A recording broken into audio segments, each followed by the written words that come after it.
Talk of the FOSDEM 2017 Distributions Deborah. Thank you very much. And I would like to introduce Peter Robinson talking to us about using Fedora for IoT.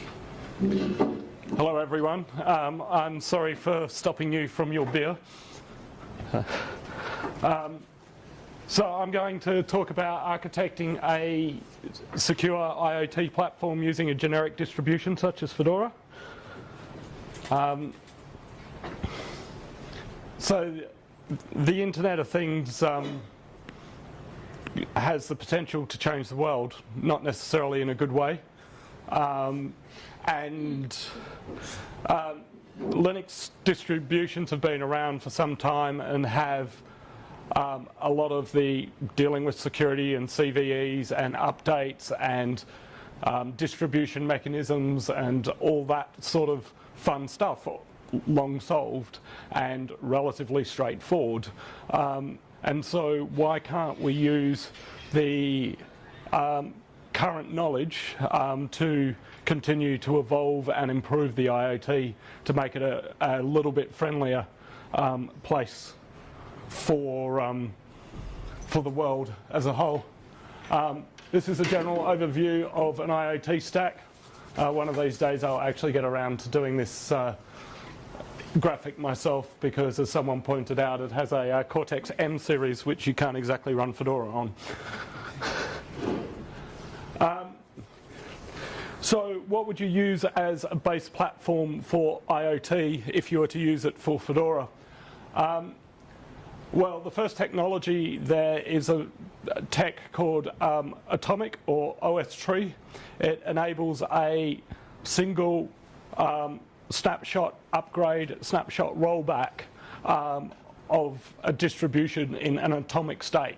So if you boot a device with an update and it doesn't boot or it doesn't have network connectivity, you can run a series of health checks and reset back to the old version. So you should never get into a situation where you have a brick device or an uncontactable device or a device that doesn't have access to all its sensors. You'd obviously need a very good focus on security and multiple architectures. Obviously x86 is a fairly widespread with a bunch of IoT, but obviously ARM, and more so these days ARM64, is certainly a series of well-known architectures that are deep into the IoT space. And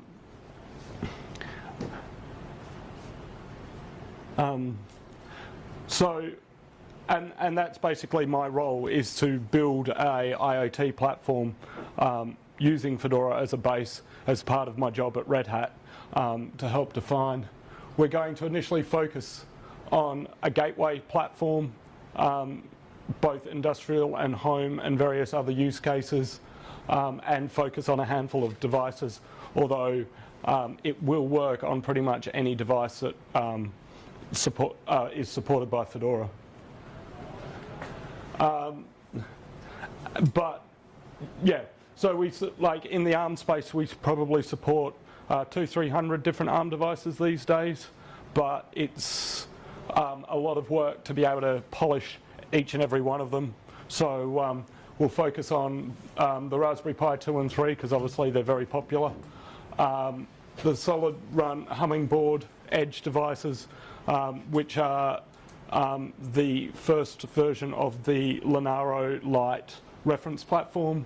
The BeagleBone variants, because they're quite good for IoT. Intel Dual platform from an x86 point of view and a Pine 64 from a ARC64 point of view. But it's sort of still a bit up in the air and we'll evolve it as things happen.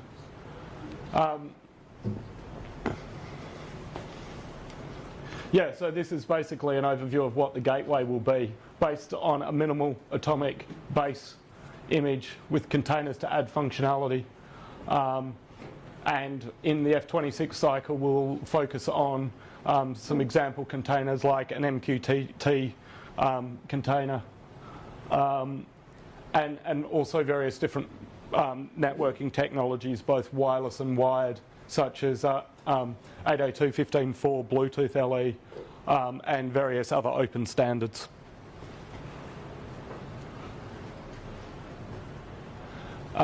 Obviously, security is a very important and poignant point when it comes to IoT, and there'll be a focus on things like UEFI or Opt-T as part of a secure boot and verification. So from the moment the processor boots, whether it's using TPMs on x86 or ARM trusted firmware and various other technologies like that from the ARM platforms, to give us the ability to verify the entire OS through the boot process to make sure it hasn't been compromised. Dependency minimization. There's generally no real need to ship 3 or 4 TLS stacks, for example. If you can ship less, you've got less sort of coverage and less chance of major CVEs and compromise. And things like seccomp and SE Linux, toolchain related functionality, sandboxing, various systemd functionalities, and the kernel self-protection project. There's a bunch of different sort of initiatives there that are helping secure and reduce, so and even eliminate entire types of sort of compromise.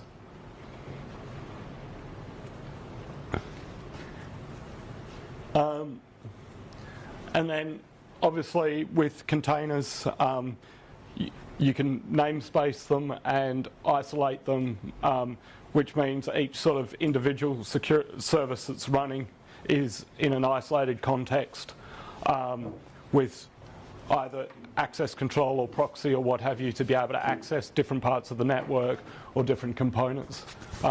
Different network isolation technologies, device isolation and policy routing on the gateway level to ensure that if you've got an entire class of device that you don't want to connect to the internet, that you can identify, whether it be via MAC address or OS fingerprinting and things like that, you can set up policy routes to either null route them or isolate them to ensure that, you know, if you're acting as the gateway, that these devices can't become part of a botnet or other such.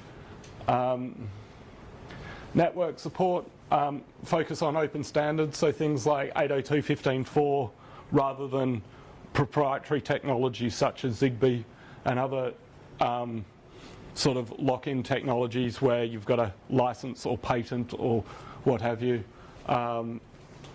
6LoWPAN as a IP protocol, and various other, and things like older technology such as RS485. Someone was asking me about Modbus the other day. CAN support for controller area networks, etc. So this is a sort of general, typical wireless IoT topology as a sort of just a general overview. And so this will be the sort of initial focus point from my point of view with Fedora IoT. Some sample containers, OpenThread and other networking services, MQTT and various other messaging stacks, caching modules and various middleware, and then a selection of possible IoT-specific stacks.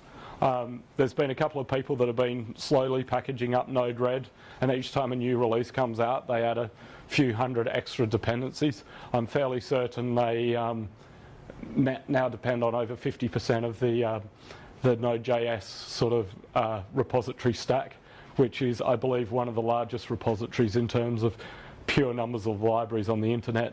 So it's a very interesting project, but it's vast in terms of, I think they've already packaged up something like 500 different Node.js dependencies, and there's still only a smaller way there. So we may look and see if we can just pull that in and run it container style, in the short term while we get all of that done. Plus, there's some interesting IoT projects coming out of the Apache project, such as Kura and Hono, and similarly related projects. Soletta is an Intel IoT project, which is already packaged up in Fedora, and there's a number of other ones that people have shown interest in. So are we just doing a gateway? Initially, yes, but it's just a starting point as a means of doing a proof of concept and driving focus.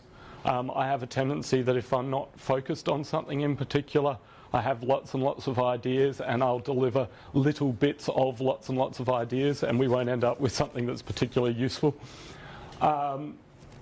It gives us a good starting base to build both the different options, but also the community around. And it'll be a combination of industrial IoT and home, because there's a lot of people interested in the home side of things, but obviously Red Hat from a commercial point of view is more focused on industrial and medical and other such sort of industry gateways. And it'll be initially a proof of concept as a testing platform. Nothing's set in stone. It will evolve and change as necessary and as, you know, people discover things. What other options? Imaging stacks. I've had a bunch of interest around different sort of embedded devices with cameras used for whether it be security and detection of like movement or other sort of OCR style recognition or image recognition and various other stacks like that. And there's some other interesting projects where we're having some discussions with, there's an AI platform called Mycroft, which is open source, and they're very interested in working with us to do some IoT related stuff, and many ideas to mention. Like I come up with a different idea every other day. So yes, in summary, I feel Atomic is the right way to go in terms of updatable, secure devices, multiple architecture support from the outset, initial reference devices with focus, and a base platform and gateway functionality to start with. Any questions? So you talked about dependency reduction, so you wouldn't have, as you say, too many libraries. So that involves not using the standard Fedora builds, but you're in a slightly different way to get a minimised kind of pile. Is that the idea? So to repeat the question for those that might be watching online, does the dependency minimization result in different Fedora packages or forks of the package? No, it doesn't. We'll be working with the maintainers of those packages to ensure that that's the case. And there's already other initiatives as part of... Build your Atomic thing out of standard Fedora. Yep. Yeah, the intention is to be 100% within Fedora. We're still in the Fedora 26 timeframe. It'll probably be part of the Fedora Playground branding, but the intention is to have it eventually as a fully accepted, similar to workstation and server and cloud and Atomic, the different projects there. The intention or hope from the discussions that I've had with the FPL is basically to sort of have it a fully core part of Fedora, or at least potentially. You mentioned that you have a specific set of reference devices. Do you also have a specific set of transmitter or stuff like that? Because all the reference devices normally don't have any support for CAN or 15.4 or something like that out of the box. So that might be you need extra hardware for that. So you have a specific set of devices there as well? Or? So the question is around the reference device support and specific hardware support within those devices. For the different protocols they want to be wireless or wired or whatever. So by default, I think all of those most of those reference devices either have wireless and Bluetooth or options of. So like the Raspberry Pi 3 has both wireless and Bluetooth. The Hummingbird has options of wireless and Bluetooth. The BeagleBone now has a couple of different models that come with both wireless and Bluetooth. The vast majority of them already have CAN support, actual onboard CAN controllers, except for maybe the Intel Dual. But at least so the IMX6 has CAN, the Raspberry Pi doesn't have CAN.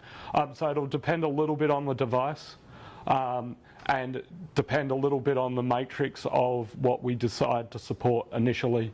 And we'll adjust devices and support matrix as we go. Yeah, we're just wondering because for 15.4, for example, I only know one board that is supporting it out of the box, or the other ones have like added transceivers with that. And for Bluetooth is more or less the same because we might have a Bluetooth module speaking low energy or something, but it might not be 4.2 or maybe even 5 at some point or so. Yep. You might need that for mesh networking and so on. So you might need to have some extra hardware. Yep, correct. Yeah, so in the case of like 802.15.4, there's 2 or 3 devices that come with it on board, but some of the different controllers are better or worse supported upstream. And there's a couple of USB ones that are very well supported, which are what.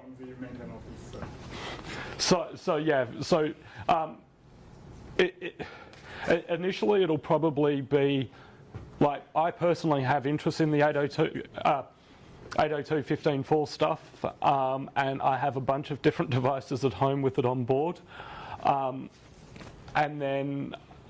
but we will probably say that like initially until there's more hardware shipping that will, recommend the USB. You're gonna work with like what in the security stuff. One thing that what was missing was any communications over the internet. There was no mention of like SSL certificates and like Let's Encrypt or something would provide a way to ensure that you have trusted known certificates. So the question is around securing SSL or TLS-based services outbound to the internet. It's not explicitly mentioned on the slide deck, but it's essentially service by service. So in the case of MQTT, it supports that out of the box depending on which broker you're using. The underlying base platform, other than pulling down like the updates, won't have any outbound services to note, and then each one will depend on the container that it's running on. Does that answer your question, Dennis? Not really. On your picture, there was like a remarkable number of devices connected, and that raises the question: what's about the management approach to that, monitoring approach to that? Is there something specific which Atomic Host brings into that? So the question is about the management of vast amounts of devices. At the moment, Atomic doesn't have a general story there, but it is also being worked on as part of that team. So the intention is there to consume their standard mechanisms of dealing with it as it's developed. It's certainly something that's on my roadmap. Management of devices, managers of devices connected to the gateway, control of those devices, centralized policies, centralized updates, and yeah, it's probably something that I should put on the slide deck, but it's certainly something that's like in the future. Yep. If you look at the history of OpenWRT, or LIDE as it's called nowadays, is there anything like lessons learned from your position? Are you interested in taking another approach in some way? Is there any conceptual difference? So the question is looking at projects like LIDE,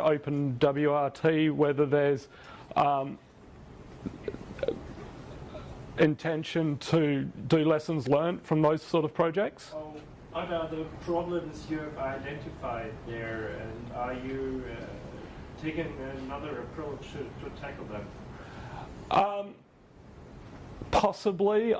Some of this is still research. Some of this is the way we're doing it in Fedora. There's certainly different approaches that we can look at. There are, projects like OpenWRT have been sometimes effective at dealing with things like security updates, and sometimes not so effective due to political and social issues within the project. Like they're quite often a long way between releases. There's absolutely things to learn, and there's absolutely ways we can change things to make it better. And the intention sort of there is to get something working and then evolve as we go. I'm not particularly familiar with your atomic thing, so maybe this is a long question to answer, but you said you had atomic rollbacks. Mm-hmm. Is that actually implemented, given that you're working from standard packages? What's doing there must be something outside the image to do the new image upload? That's part of the atomic functionality. And where does it live? I think you need to explain OS tree and atomic with it, rather than assuming people know what they are. True, but I don't think we've got enough time to do that. Yeah, okay, fair enough. Tell me later. OS tree is a system that you can feed in RPMs or just binaries, and it makes a snapshot. It stores things in a Git-like manner, and so it enables you have different refs, and you can just boot the previous ref.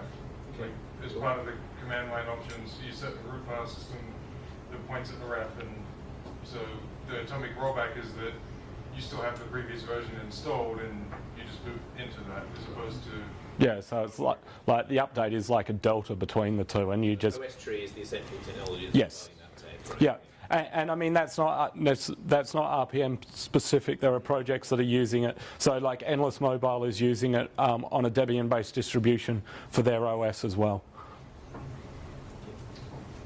Could you use OpenShift to manage some of that stuff? The question is, could you use OpenShift to manage some of that stuff? Potentially. I mean, OpenShift is based on Kubernetes, and Kubernetes is sort of like cluster technology, so you could probably use applications running on an OpenShift platform as a management thing, but OpenShift itself I'm not sure would be, at least out of the box as it stands now, necessarily useful. But certainly, like for IoT backend platforms, OpenShift is like the perfect candidate for running those side of things, but not so much on the actual device. Any more questions? Excellent. I'll let you all go and get beer.